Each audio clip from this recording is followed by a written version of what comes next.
El origen de la tragedia. Edipo.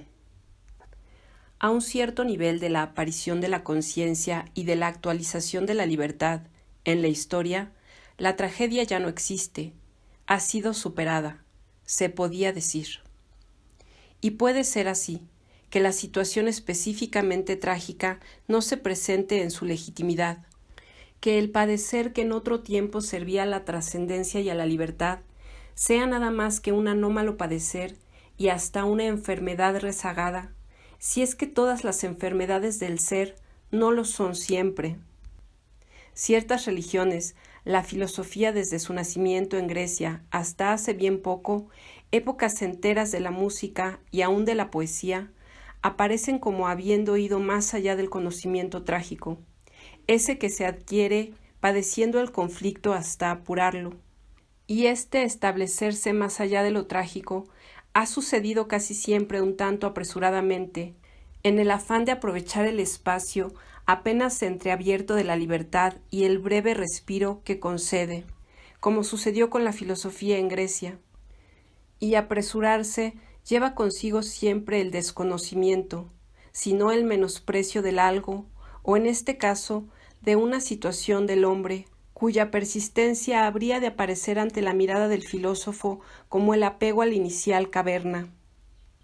Aunque, claro es, Platón no declara que el huésped de la caverna era precisamente el protagonista del conflicto trágico, a quien no había de rescatar de otra manera, ya que la caverna platónica no puede ser un símbolo más fiel del lugar del hombre que aún no ha podido nacer. Y el que dentro de ella se agita y sufre es porque se halla al borde del nacimiento, y si ha de volver la cabeza hacia la luz en este estado, ello será, claro, tragedia. Más tarde, en una fe que explicita la libertad, el pensamiento ha podido nacer en un lugar situado más allá del padecer trágico, sin la más mínima alusión a la inicial caverna, a los padeceres y conflictos del humano nacimiento, tal como aparece en la filosofía de Leibniz y dinámicamente en la ética de Spinoza. Reino de la diafanidad, donde parece que la conciencia humana haya podido mandar sus adelantos, mas, a pesar de la libertad que los hizo posible, jamás ir a establecerse en un tan privilegiado lugar, pues que para ello tendría que haber nacido del todo ya. Mas en este caso, tal reino, tal diafanidad, ¿le bastaría? ¿No se trata, acaso, del más puro sueño de la razón que no cría monstruos, pero que no puede albergarlos para que lo dejen de ser? La poesía, como siempre, da la réplica al puro sueño de la razón y aún de la libertad en este momento histórico. Aparece el personaje de Don Juan, ese personaje trágico tan singular que aprovecha la libertad para escaparse del haber de nacer. Lo que si se mira desde el tan heterodoxo pensamiento de que el delito mayor del hombre es haber nacido, ya no resulta extraño, ni tan reprochable este afán de escaparse del acabar de nacer, ya que no sabemos si alguien explicó a don Juan que una vez que se ha nacido, sea delito o no, no hay más posible escapatoria que el acabar de nacer tanto como sea permitido. Ciertamente que el hacer bien ni aun en sueños se pierde, lo implica. Mas para el implicado en la revuelta del nacimiento, tal formulación experimentada no puede tocarle. Antes habría tenido que ser tocado por otra forma de acción del bien y del pensamiento. La acogida por la música de Mozart de este personaje trágico de Don Juan, réplica al diáfano sueño de la razón, marca su entrada en las matemáticas del sueño, pura matemática que lo legitima, y hace todo lo que las matemáticas pueden hacer con un personaje del padecer humano, presentarlo como un teorema, en el orden y conexión de las cosas puramente humanas que la razón divina no puede dejar de aceptar. Y no debe dejar de anotarse que en este caso fue necesaria, indispensable, la música, para decir ecce homo. Hubo para ello demostrar el aspecto grotesco, inherente a la tragedia de la libertad. Y de otra parte existe el no reconocimiento de la situación trágica y la imposibilidad, por tanto, de una creación poética que le corresponda, originada simplemente de la incapacidad, es decir, de que quien así la desconoce, persona o época de la historia, está sumido en plena tragedia, en el momento que precede a la agnórisis. Lo que es coherente que suceda a partir de la seguridad en que el hombre occidental se instala o hace todo lo posible por instalarse desde la transformación en creencia del racionalismo poscartesiano. Esa seguridad en que el europeo culto ha vivido como dentro de un sueño sostenido por la razón, del cual no la tragedia, sino la catástrofe le puede despertar.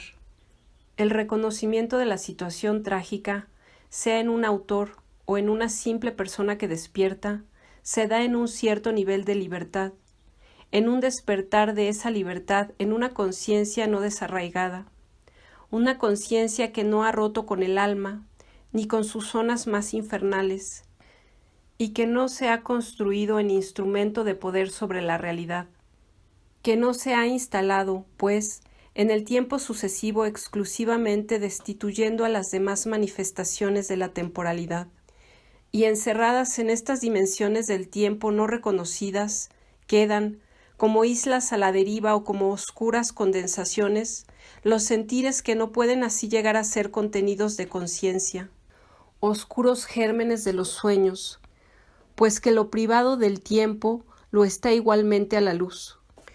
El despertar de la conciencia puede hacerse cargo del sentir del padecer trágico, y no puede darse sino en una conciencia inocente que precede en su acción a la conciencia pura de la filosofía.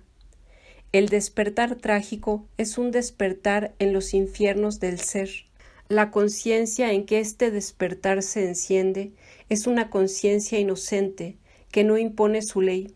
Es una conciencia mediadora que no teme al descendimiento.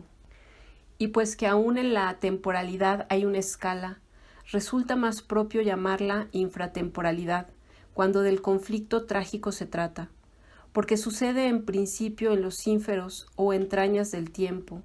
Lo encerrado allí clama, gime, se agita por salir de allí ante todo, tal como le sucede a todos los condenados, y el término infratemporalidad sugiere un anuncio del tiempo y el sufrir por su privación. El contenido del sueño trágico puede, de acuerdo con lo que se dijo acerca del argumento de la vida humana, no contener un conflicto determinado, aunque se dé. Por eso el sueño de obstáculo es especialmente privilegiado para reconocer el conflicto trágico, por la representación de la barrera que opone la realidad al ser del hombre, por la inexorable necesidad de atravesarla, por la finalidad que llama a despertar en la libertad, elementos que denuncian la necesidad de nacer, de proseguir el nacimiento inexorable, pues que nacer es saber de atravesar una envoltura, que contiene al sujeto, dentro de la cual no puede permanecer y no ya a riesgo de su vida, sino de su ser. El haber de abandonar un lugar donde el ser está replegado sobre sí mismo, sumido en la oscuridad. Nacer, en el sentido primario y en todos los demás posibles sentidos, es ir a constituirse en la autonomía del propio ser. Por tanto, afrontar la luz y lo que en ella sucede, ver y ser visto por el pronto. La luz es lugar de la suprema exposición para el hombre, del darse a ver aún antes que del ver. El sentirse y saberse a sí mismos como sujeto del ver es cosa ya de filósofos, de gentes que han superado o creen haber superado la tragedia.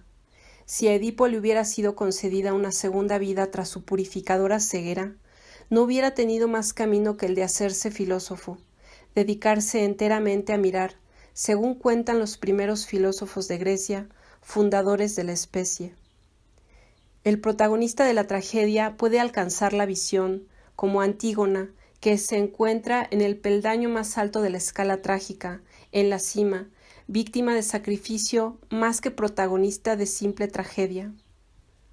La zozobra que sufre el protagonista de la tragedia proviene de sentirse visto y aún de tener que darse a ver. En el sueño correspondiente, por haber salido a un lugar donde le aguarda la visibilidad. Los sueños de umbral en que aparece un claro espacio vacío, no son trágicos, pues que el vacío es el lugar de la libertad.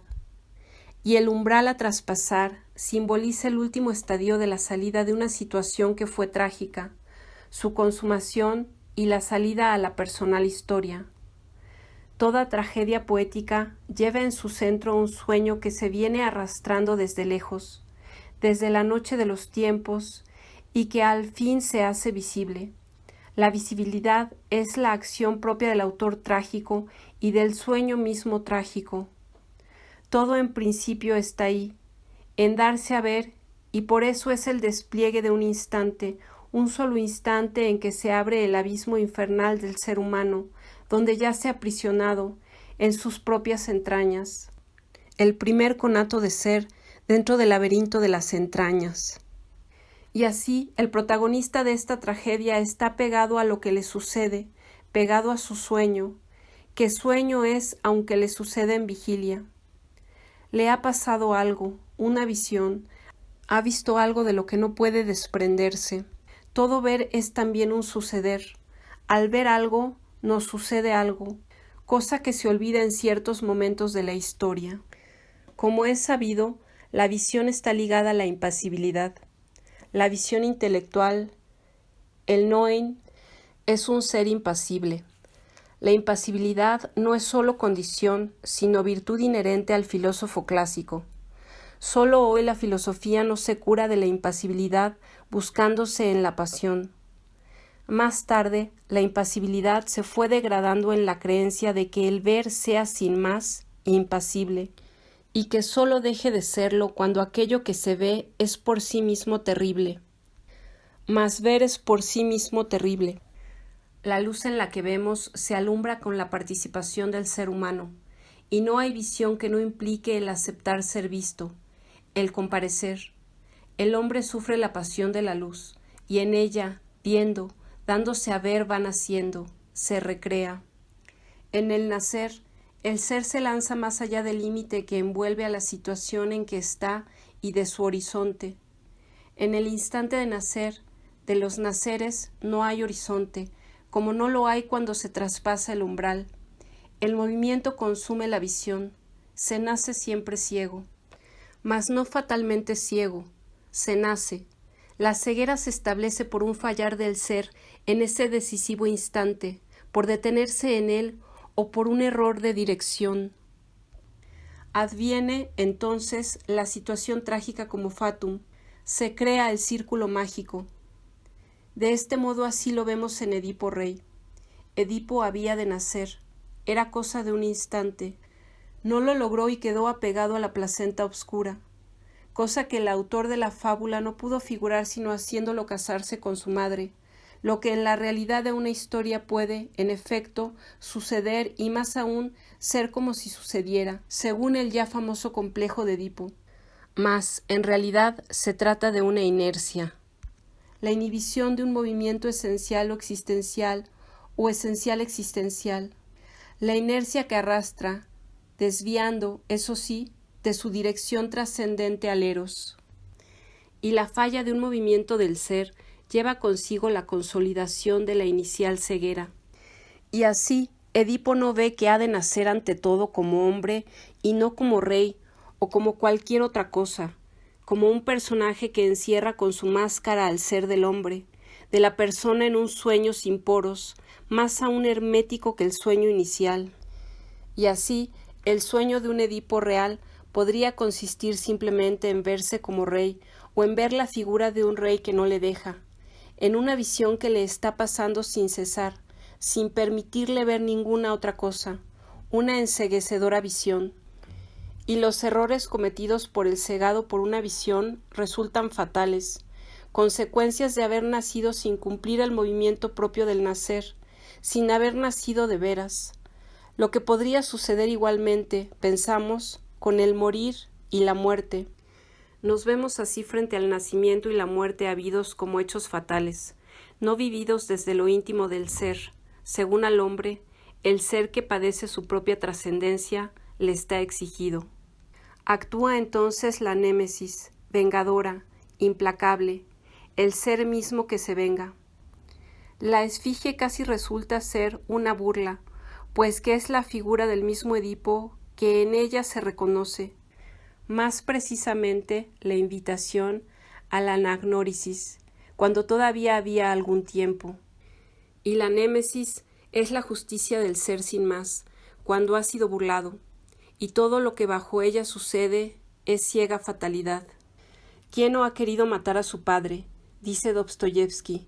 Todos los que han fallado al nacer y no se disponen a seguir naciendo interminablemente.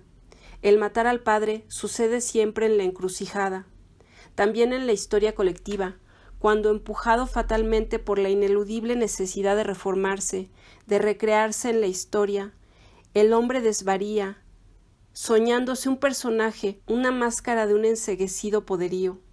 No soñó otra cosa Edipo que con coronarse, como suele el mendigo, y el hombre es el mendigo de su propio ser. Si soñó Edipo con su madre, fue por estar ya dentro de ella.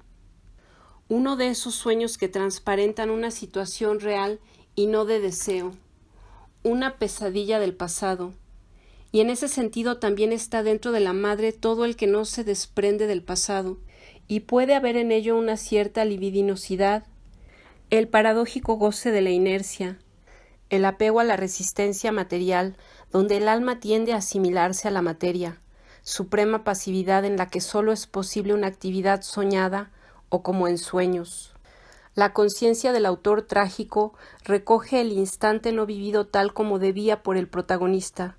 Lo vive por él, mas, para que el autor llegue a hacerlo, tendrá que ofrecer para rescatar ese instante único tiempo en varias de sus dimensiones, por el pronto, tiempo sucesivo para transformar el conflicto en fábula o la fábula en historia. Pues que así como la infratemporalidad que mantenía encerrado al larvado personaje y su sueño se ha abierto para dejárselo ver al autor, se ha de abrir el tiempo sucesivo que la conciencia del autor presta, y más allá y por encima de él una especie de supratemporalidad propia de la lucidez, pues que sólo desde ella la infratemporalidad se hace visible. En el tiempo sucesivo, el caso de Edipo resulta simplemente monstruoso, relatándolo en él, viéndolo en él, como si Edipo hubiera ya nacido y nacido ya, se condujera así.